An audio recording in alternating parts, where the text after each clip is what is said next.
اصول کافی کی جلد نمبر 2 اور صفحہ نمبر 201 پر موجود ہے۔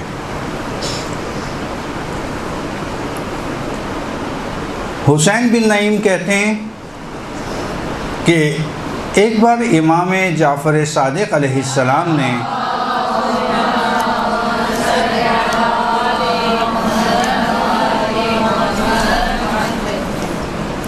مجھ سے فرمایا، اے حسین، کیا تم اپنے بھائیوں کو پسند کرتے ہو، ان سے محبت کرتے ہو؟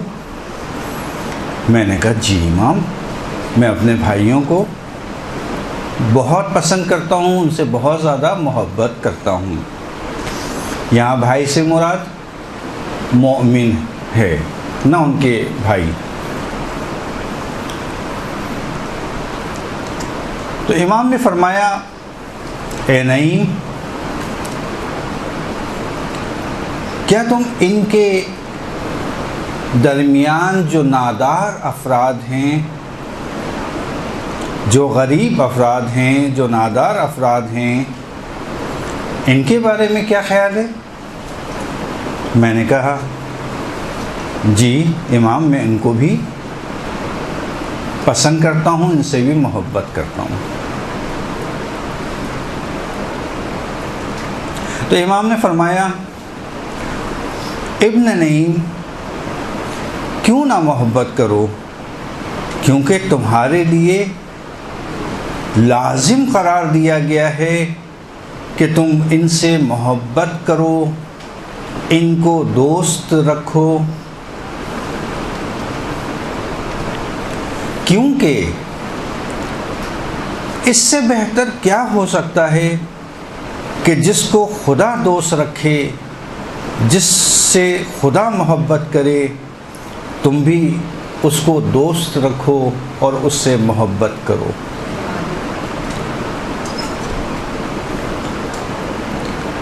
پھر امام نے مجھ سے فرمایا، اے ابن نعیم، کیا تم اپنے گھر پر ان کو دعوت پر بلاتے ہو؟ میں نے کہا جی مولا، بلکہ میں تو ان کے بغیر کھانا کھاتا ہی نہیں۔ کھانے پر ہمیشہ 2-3 مومنین میرے ساتھ ضرور ہوتے ہیں، لازم ہوتے ہیں۔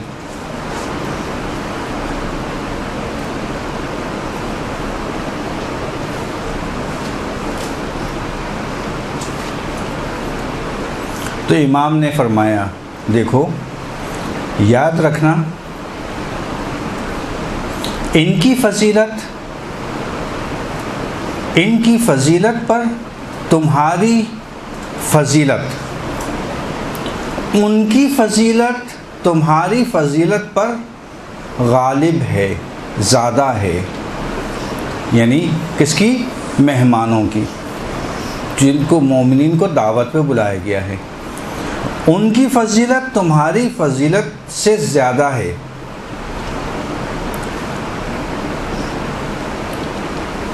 ابن نعیم کہتے ہیں، میں تعجب میں پڑ گیا اور تعجب کے عالم میں امام سے سوال کیا، کہا مولا،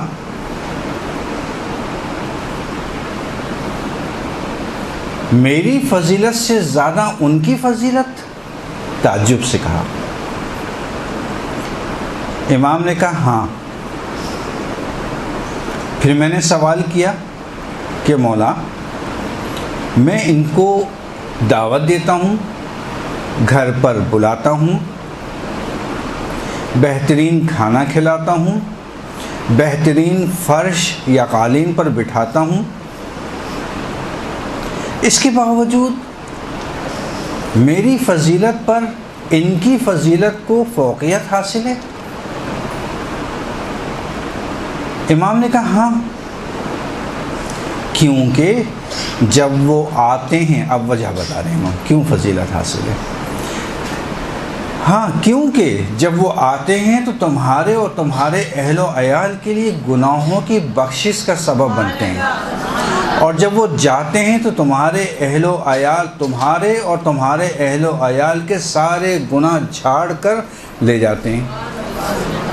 اس لیے فضیلت۔ تو بس اس روایت سے ہمیں یہ حاصل ہوا کہ کوئی شخص اگر کسی مومن کو اپنے گھر پر دعوت دیتا ہے، کھانا کھلاتا ہے، تو اس کا مطلب یہ نہیں ہے کہ اس نے اس کے اوپر احسان کیا، بلکہ اس آنے والے کا اس میزبان کے اوپر احسان ہے کہ وہ آیا۔ اور وجہ کیا بتا رہے ہیں امام؟ وجہ یہ بتا رہے ہیں اس لیے کہ جب وہ آتا ہے تو اپنے ساتھ کیا کرتا ہے؟ رحمت و برکت و بخشش کا سامان لے کے آتا ہے اس گھر والوں کے لیے۔ اور اسی طرح سے جب وہ جاتا ہے تو اس کے گھر کی تمام وہ گناہ کے آثار اپنے ساتھ لے جاتا ہے۔ اچھا، اپنے ساتھ لے جانے کا مراد کیا ہے یہاں پہ؟ یعنی ایسا نہیں کہ مثلا کل کو میں دعوت دوں تو کوئی آئے نہیں کہ بھی میں تو آپ کے گناہ بھی لے کے جاؤں گا، نہیں، ایسا نہیں ہے۔ مراد یہاں پہ یہ ہے کہ وہ اپنے سارے آپ کے گناہ جھاڑ کر لے جاتا ہے، یعنی جھاڑ کر اپنے ساتھ لے جاتا ہے باہر آپ کے دروازے کے، نہ یہ کہ اپنے ساتھ لے جاتا ہے۔ مراد کیا ہے؟ مراد فقط یہ ہے کہ آپ کے گھر کے اندر جو بھی گناہ کے آثار ہیں، اثرات ہیں، یا نحوستیں ہیں، یا جو بھی ایکس وائی زیڈ چیز موجود ہے، مہمان کی سب سے بڑی برکت، دیکھیں پہلے بھی میں نے درس میں کہا تھا، آپ لوگوں کو بتایا تھا، پہلی چیز یہ کہ مہمان کو بوجھ نہ سمجھیں۔ کیوں؟ اس لیے کہ مہمان جب بھی آتا ہے اپنا رزق کے ساتھ آپ کا رزق بھی لے کے آتا ہے، یہ بہت بڑی بات ہے۔ اسی لیے میں نے بار بار کہا تھا دعوت رکھیں یا کھانے پہ بلائیے، وہ پریشانی ہو مومن کو کھانے کھلائیے۔ رزق اپنے ساتھ لے کے آتا ہے، بلکہ آپ کے گھر کے افراد کے رزق کا ذریعہ بھی یہ مہمان بنتا ہے۔ اسی طرح سے جب وہ جاتا ہے تو آپ کے گھر میں موجود جتنی بھی جو بے برکتی ہے یا آثار گناہ ہیں یا خدا نخواستہ نحوستیں ہیں یا سیم کی جو چیزیں ہیں، وہ ساری کی ساری اپنے ساتھ واپس لے جاتا ہے۔ کہتے ہیں کہ چھٹے امام سے ایک روایت ہے جو کامل الزیارات میں ہے۔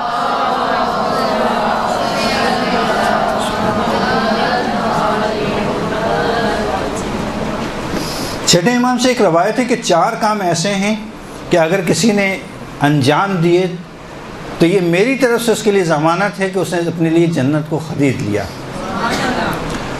پہلا کام، جس کسی شخص نے کسی اسیر شخص کو، مظلوم اسیر شخص کو آزاد کروایا۔ دوسرا،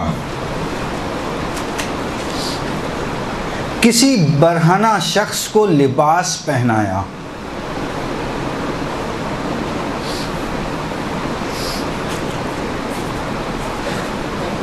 اور جس نے پیاسے کو پانی پلایا، اور جس نے بھوکے کو کھانا کھلایا۔ یہ 4 ایسے کام ہیں کہ جس کی ضمانت جنت خریدنے کی امام چھٹے امام نے لی ہے۔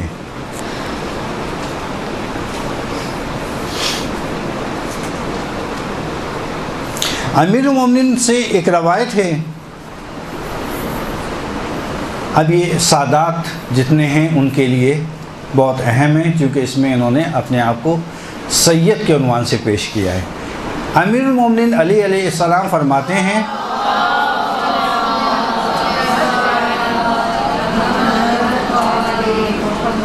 ہم ہاشمی خاندان کی پہچان یہ ہے، ہم ہاشمی کہنے سادات کو،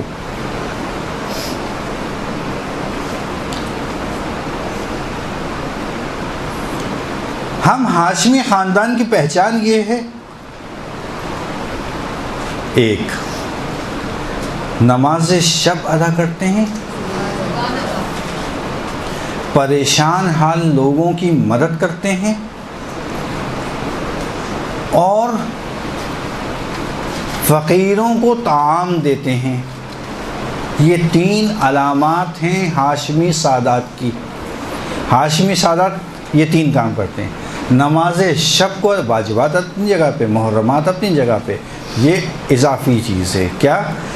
نماز شب ادا کرتے ہیں، پریشان حال لوگوں کی مدد کرتے ہیں اور فقیروں کو طعام دیتے ہیں. المحاسن، محاسن کتاب کا نام ہے، المحاسن میں بھی یہ روایت موجود ہے، اور بحار الانوار کی 71ویں جلد کے اندر بھی یہ روایت موجود ہے. رسول اللہ صلی اللہ علیہ وسلم ایک بار عرب کے صحرا سے گزر رہے تھے، اور قریبی ایک بادیہ نشین تھا، اور جب اس کو علم ہوا کہ رسالت مآب گزر رہے ہیں تو وہ فوراً وہاں سے دوڑتا ہوا آیا، اور روایت کے الفاظ کہ جب وہ آیا تو اس نے اپنے ہاتھ کو رسول کی سواری کی رکاب پہ ڈال دیا اور ایک مرتبہ سواری کو روک لیا کہ یا رسول اللہ فقط ایک سوال ہے. کہ پوچھو. کہ سوال یہ کہ آپ صرف مجھے یہ بتا کے چلے جائیے کہ سب سے بہترین اور افضل کام کیا ہے. رسول نے فرمایا تم بادیہ نشین ہو، بادیہ نشین صحرا میں بیٹھے ہو، جب بھی یہاں سے کوئی بھوکا گزرے تو تمہارے لیے بہترین عمل یہ ہے کہ اس کو کھانا کھلاؤ. بحار الانوار کی 71ویں جلد اس میں یہ روایت موجود ہے.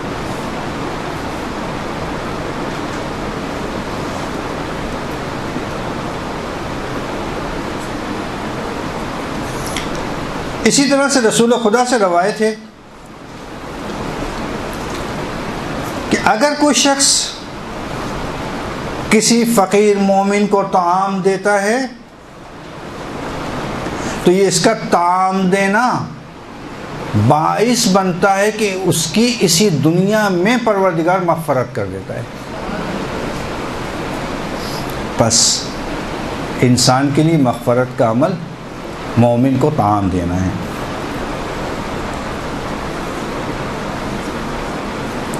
رزق اور روزی میں برکت کے حوالے سے رسول خدا نے فرمایا طعام دینے والے کی روزی شتر، اونٹ، شتر کے کوہان میں چھری جانے سے پہلے اس کی روزی پروردگار مقرر کر دیتا ہے. بحار الانوار کی 71ویں جلد.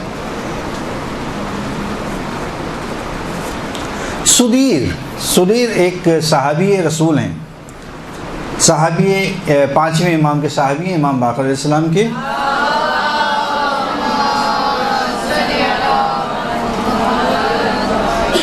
کہا اے سدیر، کیا تم روزانہ ایک غلام کو آزاد کرتے ہو؟ کہا نہیں مولا. اچھا تو مہینے میں تو کرتے ہوگے؟ کہا نہیں مولا، مہینے پہ بھی نہیں کرتا. کہا اچھا سال میں تو ایک مرتبہ کرتے ہی ہوگے؟ کہا نہیں مولا.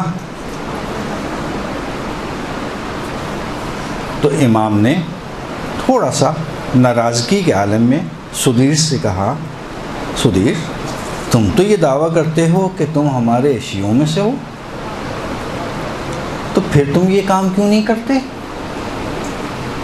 یعنی آپ دیکھ لیں یہ کام انجام دینا یعنی مومن کی علامات میں سے. تم تو ہمارے شیعہ ہونے کا دعویٰ کرتے ہو، پھر یہ کام کیوں نہیں انجام دیتے؟ کہا مولا میں کیا کروں، میرے پاس اتنا کچھ نہیں ہے کہ میں روزانہ یا مہینے میں یا سال میں غلام خرید کے آزاد کروں. کہا نہیں سدیر،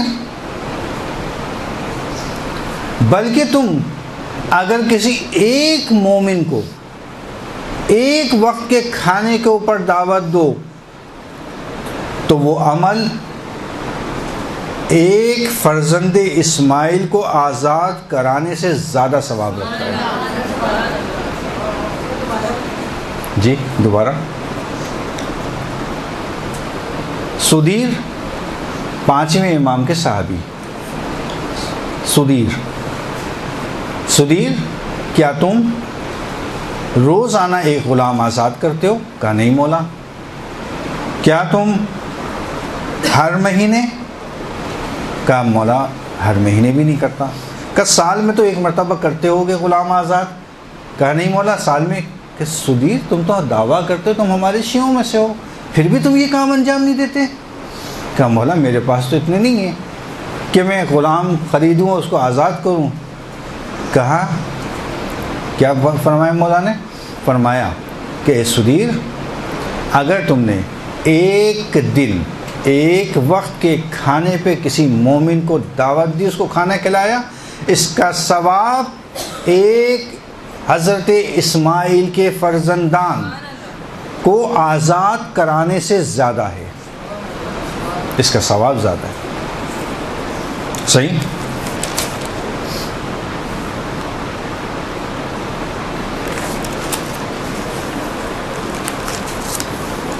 اچھا، آپ نے ابھی ایک روایت جو میں نے شروع میں پڑھی تھی فضیلت کے حوالے سے، ایک اور روایت ابی محمد الوابشی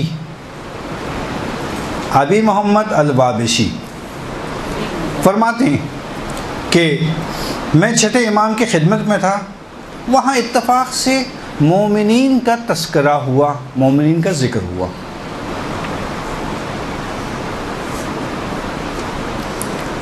تو میں نے اس دوران میں ذکر کیا، امام بیٹھے ہوئے ہیں، تمام افراد بیٹھے ہیں اصحاب امام، وہاں پہ جب مومنین کا ذکر ہوا تو میں نے اس دوران میں یہ کہا کہ بھائی میرا تو ناشتہ اور رات کا کھانا ہوتا ہی نہیں مگر یہ کہ کم سے کم 2-3 مومنین میرے ساتھ کھانے پر موجود ہوں۔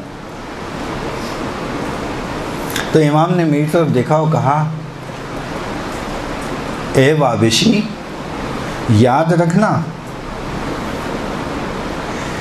کہ ان کی فضیلت تمہاری فضیلت سے زیادہ ہے، آنے والے کی فضیلت تمہارے کھانے کھلانے کی فضیلت سے زیادہ ہے۔ تو میں تعجب ہوا، بولا مولا میں ان کو کھانا کھلاتا ہوں، میرے عیال ان کی خدمت کرتے ہیں،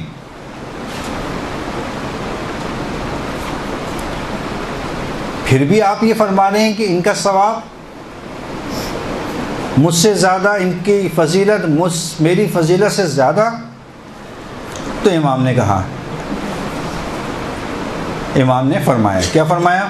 اس لیے کہ جب وہ تمہارے گھر آتے ہیں تو اپنی روزی کے ساتھ ساتھ تمہاری روزی بھی ساتھ لے کے آتے ہیں، اپنی برکات کے ساتھ تمہارے لیے برکات ساتھ لے کے آتے ہیں، اپنی رحمات کے ساتھ تمہارے لیے بھی رحمات ساتھ لے کے آتے ہیں، اور جب واپس جاتے ہیں تو تمہارے گھر کی، تمہارے گناہ اور تمہارے گھر کی تمام وہ اثرات اپنے ساتھ لے جاتے ہیں، یعنی تمہیں پاک کر دیتے ہیں، تمہارا گھر رحمت و برکتوں سے بھر دیتے ہیں، اور تمام دوسری چیزیں وہ باہر پھینک دیتے ہیں گھر سے۔ اصول کافی کی دوسری جلد کے اندر روایت موجود ہے۔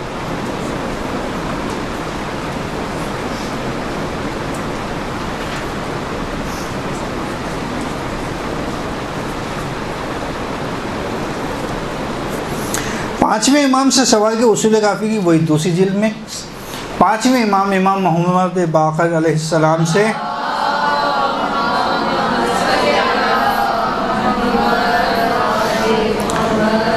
ان کے ایک صحابی نے سوال کیا کہ مولا میں چاہتا یہ ہوں کہ زیادہ ثواب حاصل کروں، کہا کہ غلام آزاد کروں، اس کی فضیلت سب سے زیادہ ہے۔ کہا مولا غلام آزاد کرنے کی تو میرے پاس طاقت نہیں ہے۔ کہا ثواب لیکن لینا چاہتا ہوں۔ کہ اچھا اگر ثواب لینا چاہتے ہو تو پھر تم روزانہ کسی مومن کو کھانا کھلاؤ۔ اسی لیے آپ نے دیکھا ہوگا کہ جہاں پر روزوں کی قضاء یا قسم کا کفارہ یا روزوں کا کفارہ یا حتیٰ حج کے حوالے سے جو قربانی ہے، اگر کوئی شخص قربانی نہ دے سکے تو اس کے بدل کی بات وہاں بتائی گئی ہے، تو وہاں کیا بتائیے؟ وہاں یہی بتائیے جو شخص قربانی حج کے حوالے سے قربانی نہ دے سکے، کہا کہ اچھا کھانا کھلاؤ، قسم توڑ دی، قسم کھائی کہ میں آئندہ مثلا کوئی شخص یہ کہے کہ میں سگریٹ نہیں پیوں گا، قسم کھاتا ہوں، البتہ اللہ کو وہ قسم کی شرائط کے ساتھ قسم کھاتا ہوں، اور توڑ دی، سگریٹ پی لی، کہا اس کا کفارہ بھرو۔ کفارہ کیا ہے؟ کہا کہ جناب وہ کھانا کھلاؤ 10 فقیروں کو، صحیح. اب وہاں پہ کیا کھانے کا ذکر ہے. روزہ قضا ہو گیا, کہ کفارہ دو, کفارہ کو اس کے پورے قضا کرو, قضا نہیں کر سکتے تو کھانا کھلاؤ, فدیہ دو یا کھانا کھلاؤ. ٹھیک ہے. تو ہر جگہ اس کی فضیلت کا آپ اندازہ کریں کتنی اہمیت ہے کہ جو ہمارے معاشرے سے ناپید ہوتی جا رہی ہے. اس کا احیا کرنا, اس کو زندہ کرنا, یہ ہماری اور آپ کی ذمہ داری ہے, تاکہ لوگوں کو اندازہ ہو کہ کسی مومن کو بغیر کسی تحقیر کے, ابھی روایت آئے گی, بغیر کسی تحقیر کے, بغیر کسی اس کو یعنی ریاکاری کے, بغیر کسی جو ہے وہ اپنے آپ کو خود نمائی کے بغیر اس کی خدمت کریں, اس کو کھانا کھلائیں. اس وقت ثواب, برکات, رحمات کتنی زیادہ ہے. یہ ہمارے معاشرے میں ختم ہوتا جا رہا ہے. پہلے لوگ مہمان کی عزت کرتے تھے, احترام کرتے تھے, آج سن کے بہرحال. تو اچھا چلیں ہم اپنے اس کے اوپر آ جاتے ہیں کہ مستحب کی طرح جو ہے وہ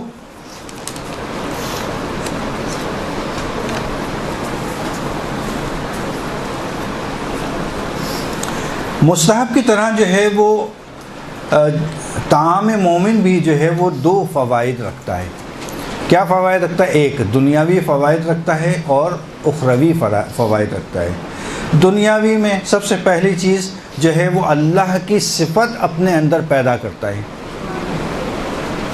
اللہ کی صفت کو اپنے اندر پیدا کرنا آسان کام نہیں ہے. اگر کوئی شخص کسی بندے مومن کو کھانا کھلاتا ہے تو وہ پروردگار کی ایک صفت کو اپنے اندر پیدا کرتا ہے, اور وہ ہے کرم و جود. کہ پروردگار کی صفت ہے کرم و جود, وہ اپنی صفات کو اپنے اندر پیدا کرتا ہے. اسی طرح سے یاد رکھیے گا کہ ہمیشہ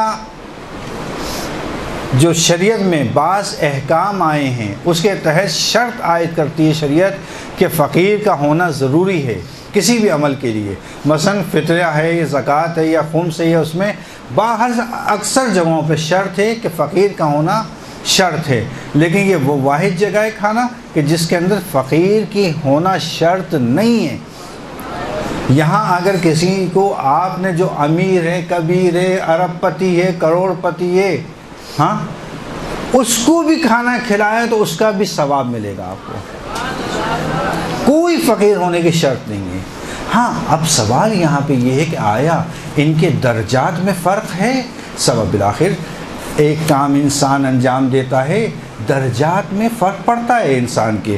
حتیٰ جنت کے اندر بھی درجات میں فرق ہے, مقامات میں فرق ہے. اسی طرح ثواب میں بھی فرق ہے, ثواب کے درجات میں فرق ہے. جی ہاں, آیا کوئی درجات میں فرق ہے؟ جی ہاں. سب سے پہلا جو اسلام نے تاکید کی ہے کہ کھانا کھلاؤ, کس کے لیے؟ کھانا, پانی بھی. اچھا, اسی طرح سے جو روایت میں نے بتائی ہیں یہی تقریباً یا اس سے ملتی جلتی روایات پانی کے حوالے سے ہیں, شربت کے حوالے سے ہیں, پانی کے حوالے سے ہیں. اب اس زمانے میں چائے کا اتنا زیادہ رواج نہیں تھا, تو آپ کہہ لیں کہ آج کے دور میں چائے کے لحاظ سے بھی. اصل چیز مومن کی عزت, یہ دیکھیں عزت و کرامت دینا ہے اس کو مومن کو احترام کرنا ہے, مومن کا خیال رکھنا ہے, مومن کی حاجت کو روا رکھنا ہے. یہ سارا چیز کہاں آ رہی ہے؟ انہی کاموں میں آ رہی ہے. درجات میں کیا ثواب ہے؟ سب سے زیادہ ثواب ہے فقیر مومن کو کھانا کھلانا. فقیر مومن کو کھانا کھلانا.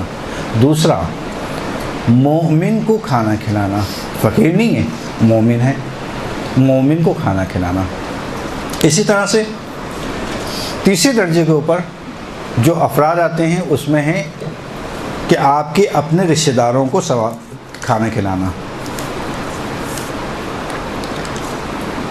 آپ کے اپنے رشتہ داروں کو کھانا کھلانا. چوتھے نمبر پہ آتے ہیں آپ کے اپنے ہمسایوں کو کھانا کھلانا. پانچویں نمبر پہ آتے ہیں جو آپ کے دوست احباب ہیں ان کو کھانا کھلانا. چھٹے نمبر پہ آتے ہیں مسلمانوں کو, عام مسلمان کو کھانا کھلانا. ساتویں نمبر پہ آتے ہیں ان افراد یا ان حیوانات کو کھانا کھلانا, یعنی ساتویں نمبر پہ. دیکھیں آپ نے وہ کلپ وغیرہ جو آج کل آئے ہوئے سنے ہوں گے کہ فلاں کو کھانا ڈال دیجئے, فلاں کو یہ کر دیجئے. صحیح. تو یہ کھانا مومن کے لیے بہتر ہے، یہ آخری درجہ ہے.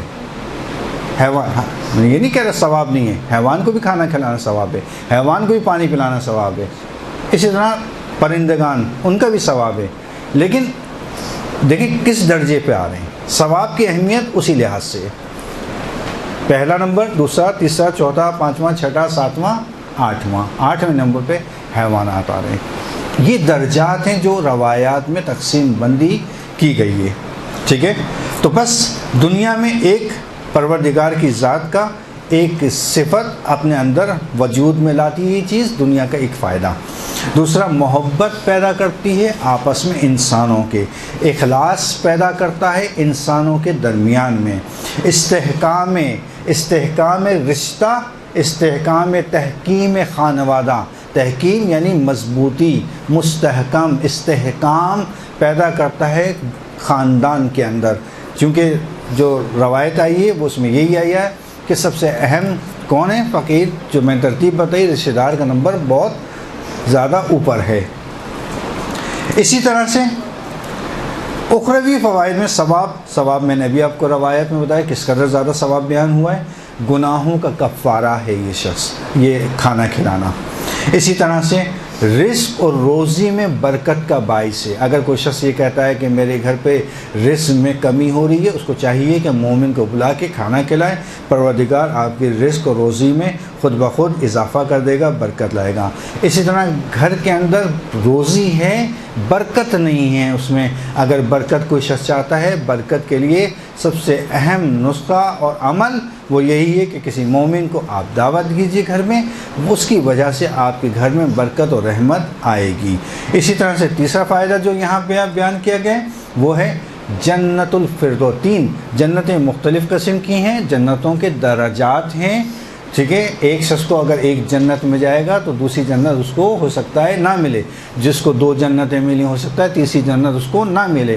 اور مومن کے لیے تو یہی آیا ہے کہ آخر وقت میں مومن تعجب کرے گا کہ یہ شخص جو میرے برابر میں رہتا تھا، کچھ خاص کام بھی انجام نہیں دیتا تھا، آج یہ اس 3 جنتوں میں کیسے رہ رہا ہے. کہا کہ اس شخص کو کہ جو مومن کو دعوت دیتا ہے، کھانا کھلاتا ہے، اس کو 3 جنتیں پروردگار عطا فرمائے گا. کون سی؟ جنت الفردوس عطا کرے گا، جنت عدن اس کو فراہم کرے گا، اور توبہ کے درخت کے سائے میں قیامت کے دن اس کو جگہ فراہم کرے گا.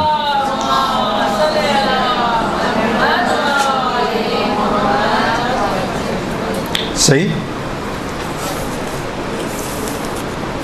اچھا، اب اہم سوال یہ ہے کہ مہمانی کا مقصد کیا ہے، مقصود کیا ہے، نہایت کیا ہے، یہ کیوں انجام دیں؟ مہمانی کا مقصود یہ ہے، مقصد یہ ہے، کیا ہے کہ تقرب الی اللہ اور سنت محمد و آل محمد کی پیروی.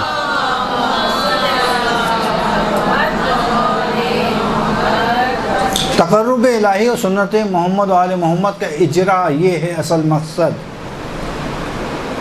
صحیح. جب آپ کو مقصد پتہ چل گیا، یہ ساری دنیا، ساری مومن کہاں بھاگ رہے ہیں، کہاں جا رہے ہیں، کس کے پیچھے چل رہے ہیں؟ تقرب الی اللہ. چونکہ تقرب الی اللہ نہیں ہوگا اگر، تو پھر سارے اعمال ہمارے بیکار. صحیح. عمل ضائع. مثلا میں نے مہمانیاں کی بہت زیادہ، دعوتیں کی بہت زیادہ، مومنین کو کھانا کھلایا بہت زیادہ، آخر میں جب میں قیامت کے دن پہنچوں گا پتہ ہاتھ میرا خالی کہ پروردگار سے میں یہ کہہ رہا ہوں گا کہ پروردگار میں نے تو بڑی دعوتیں کی تھیں، بڑے لوگوں کو کھانا کھلایا تھا، وہ کہاں گئے اس کا ثواب میرا؟